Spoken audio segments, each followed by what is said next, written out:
Hey there, fellow classic comic collectors. As always, I'm Scott Harris King, and today I just wanted to have a brief for me anyway, discussion about the great Alan Moore. But I don't think I'm here to praise him. I might actually be here to bury him, and that's what I wanted to talk about. Question that's been sort of percolating in my brain for a little bit is it time to move past Alan Moore? Before I get into this, I just want to quickly make an announcement. At the time I'm recording this video, I've got 239 subscribers, and I'm still running a contest. When I get to 250 subscribers, I'm going to give away a mystery box of goodies. And by goodies, I mean whatever crap I have lying around that I need to get rid of. I'm going to send a whole box of that to some lucky person.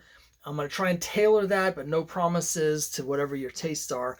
I'm still running that, so if you haven't subscribed or you haven't signed up, I'm going to have the link to the video below so you can watch the video. It's very easy to enter.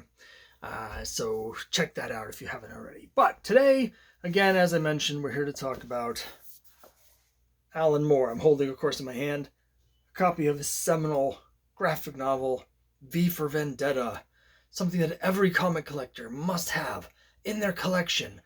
I say that as someone who has it in their collection. I've got to be honest, I've never read this. I've had this in my collection now for a number of years, and I just haven't really been able to bring myself to read it. Somewhere I've got Watchmen. I've read that a number of times, and it's a book that, you know, in the 90s, I would wave around, and I'd be like, people who don't take comics seriously, who don't think it's an art form, you've got to read this. Watch, it's going to blow your mind. There's a whole issue where the page structure, there are mirror images of each other. Great. It's great. But I was starting to think recently, is it time to just move on from Alan Moore? Is it time for comics to just sort of move on? I recognize it's a little ironic I'm saying that right now because I've never in my life looked more like Alan Moore than I do right now. It's not intentional. I'm not a sorcerer. But I was listening to a podcast the other day. It's a podcast called Comics for the Apocalypse. It's a cool podcast. Certainly recommend people check it out. It's basically the podcaster will have comic creators on, a lot of indie comic creators, of course, which is a source of interest for me. And self-published people, indie creators, small book creators, and he'll interview them. And the way he does it is he has the conceit that he talks about the impending apocalypse in terms of pretending there's an apocalypse happening. What comics would you bring? Stuff like that, whatever. So it's a cool. And but I was listening to recently, he did a very short episode where one of the questions he asked everybody is, what's the best comic book of all time? And he was reading the list of the top 20. He's had almost 100 episodes, so he compiled this consensus of what comics his guests think are the best comics of all time. And what was really interesting is basically he decided that question is no longer that relevant for what he's doing, and so he's retiring the question and replacing it with a different question, a question he thought would be a better question to ask people, which is, if you could recommend one comic to a new comic reader, what's the comic you would want them to start on comics with? And that does make me think completely different thoughts. And one of those thoughts is that people coming into comics have a completely different experience. A lot of the comics that people consider to be like the top 20 greatest comics of all time, when I was listening to him go through the list, are comics that wouldn't make any sense, I think, to a lot of people that aren't into comics.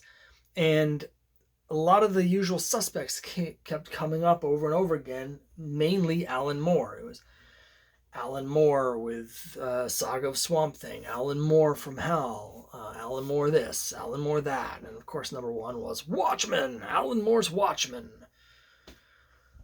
And this stuff's all great. This is not saying that Alan Moore's not great. Alan Moore's great. Great writer, done some great comics. But I feel like a lot of fans, and more importantly, the industry itself, have been stuck in Alan Moore mode since Alan Moore broke into things big time in the 1980s. Obviously, he has all these seminal work from the 80s, The Killing Joke, all this stuff. And it feels to a large degree like mainstream comics, and I'll get back to that in a second, have been stuck in everything's Alan Moore for so long that it's not only is it tiresome for me personally, I think it's had a really detrimental impact on the industry. Now, I want to specify when I'm saying mainstream comics. Right now, you can go online and on the places like Kickstarter and have all these comic creators whose frame of reference is not mainstream American comics. It's not necessarily DC and Marvel. Yes, they may be interested in that stuff or familiar with it, but you're having these new generations of creators whose frames of reference for making these stories are more sort of manga or anime or other mediums, movies, and stuff like that, and they're not necessarily coming to it from the point of view of someone who's totally immersed in American mainstream superhero comics, right? And so if you look at like things like Raina Telgemeier and some of these books that are selling hundreds of thousands or millions of copies, these graphic novels for like middle readers and stuff, that's completely different. When I say the mainstream comics, of course, I'm talking about the direct market, Marvel, DC, Image, Dark Horse, Dynamite, the books you will see at a comic book store that are made for hardcore comic book fans, and are mostly being made by hardcore comic book fans. And it's also insular that I feel like comics may have reached the point where someone like Alan Moore's work is no longer vital because it's been copied and recopied and recopied so many times. It's like, if you're old enough to remember this, old VHS tapes or an old like cassette tape. Every time you would make a copy of it, the copy would get worse. It would degrade a little bit, and so when you get a few generations down, you're just left with garbled nonsense. I feel like that's what we have in the comics, mainstream comics now, because Alan Moore's work was so seminal that there have been all these creators who have come after that were either huge fans of his and were so influenced that they're basically writing as their best Alan Moore, or other creators that were inspired by his success to try and make things like Alan Moore. And you have all these like, there's a spectrum of Alan Moore, but it ranges from pretentious, which is when you try and do something like Alan Moore and you're not good enough to do it, or to just grim and gritty and dark. And the thing about Alan Moore's work is a lot of his work is soaked in old comic stuff. He's a guy that grew up as a fan of comics, and a lot of his biggest and most famous works, they're commenting on comics. Watchmen, of course, is the most obvious and most famous example. It's a deconstruction of superheroes. But also if you look at things like Tom Strong and Top 10 and Promethea, the whole like America's Best line, that's all stuff about comics. You look at his line of the 1963, it's obviously his version of all the Marvel Universe. And Leave Extraordinary Gentlemen, to a lesser degree, it's the same sort of thing, but like referencing and deconstructing sort of pre-comics characters. But he basically reads this stuff, he ingests this stuff, he's a fan of this stuff, and it makes him think about things, and then he's commenting. So Alan Moore has all this commentary about comics and the comics medium and the comics characters and superheroes in particular, right? And that's fine. But now we have all these people that are commenting on Alan Moore. They're not even commenting on the original stuff. And so there's less and less to say. The people are trying to say less. They're either just repeating what he was saying, or they're arguing with what he was saying, or they're not saying anything at all because they don't even realize that you have to say things for a story to be good. They're just copying the style, right? And it's just watered down. Another analogy I'm going to use is grunge music. That's from my generation. When I was right at the end of high school is when grunge music hit it big. Before it was called grunge, the Seattle sound, this wave of these musicians, these bands that all came out at the same time from Seattle, like Soundgarden and Nirvana and Alice in Chains and Pearl Jam and stuff. And they had this sound that was new. It was a fusion, of course, like all music, but it had a distinct sort of, it had the heavy influences, but there was also the punk influences, and there was sort of it's a melodic, and then what had happened was, as soon as that became really popular, you immediately got these second generation bands that had the same sound. The record companies going out finding bands that sounded like that, but that weren't as good, and who were either copying that sound intentionally or had been messing around with the same kind of sounds, but weren't at the level to get the initial, interest. And then those all became popular because it was the flavor of the month. And then you ended up with this trickle down, like third generation, this new metal stuff going into 2000s. And you end up with eventually Endgame, you're at Nickelback, which is like a watered down version of Creed, which is like, a watered down version of Bush, and which is like, a watered down attempt to do Pearl Jam or something. It's like, that's what I feel we're getting now. We're getting like the third or fourth generation of people commenting on people who are commenting on people who are copying Alan Moore, and we get all this stuff. And so as great as this Alan Moore stuff was from the 80s and into the 90s, I feel like creatively maybe it's time to move past that,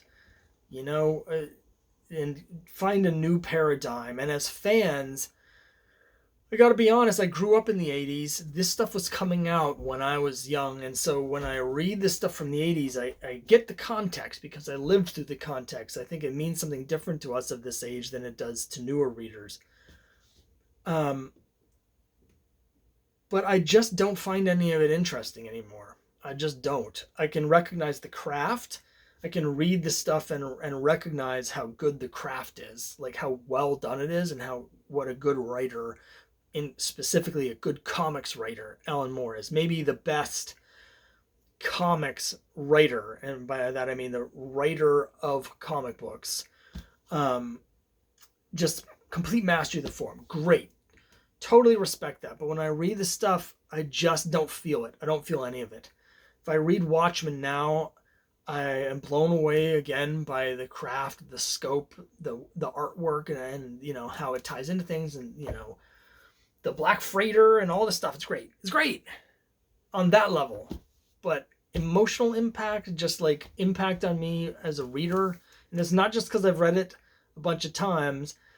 It's also because I've read 500 other things that were from people that were also really impressed by Watchmen and were doing their own spins on it. And in the 90s, I wrote stuff that was basically my version of Watchmen, and I submit it to comic companies, and then get letters back saying, hey, you're not Alan Moore, stop sending us this stuff.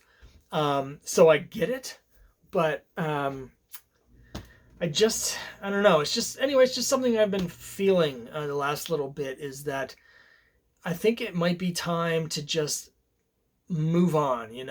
We've been stuck in this Alan Moore moment for the last 35 years. These seminal books from 1986, that was 35 years ago. Like, surely there's something else that we can talk about, and we can make comics about, and we can do, and we can have something that has a different base, or a different basis, a different conversation, than just having, this over and over again, just everything having to be some, dark version, some identity crisis garbage or whatever. Like, there's other ways to do these comics, that don't have to be beholden to the criticisms of the art of the genre that Alan Moore was dissecting 35 freaking years ago. And if we don't have anything else to say, if there's truly nothing more to say, if we all just read Watchmen and are like, yeah, he's right, why are we doing this anymore? Right now, I don't believe that. I think the movies, like the Marvel movies and TV shows, even though there's a certain formula to them, I think they show that they can still be relevant. Things like Black Panther, they show that superheroes in the genre and the idea of a superhero that can be relevant in a different way to modern audiences. But if we're not going to do that stuff, or if we as a fan base and as a collector base aren't going to allow the comics companies to move past that and find something new, and I see a lot of that the last several years with the Comicsgate stuff. If we're not going to allow the companies to move on to do something else because we think that Alan Moore said everything that needs to be said and we want to stay in that moment, I just don't understand why we're even doing this anymore. Like, enough's enough. 35 years of this stuff. I think it's just, maybe it's time to just say, Alan Moore, we love your work, but we're just gonna have to let it go. Anyway, let me know what you think. I'm sure a lot of people don't agree with me. Feel free to leave comments below, and again, check out my sign-up video for the contest if you haven't already signed up for the contest, because as soon as I hit 250, we're gonna hit that button. So thanks very much for watching, and I'll see you next time.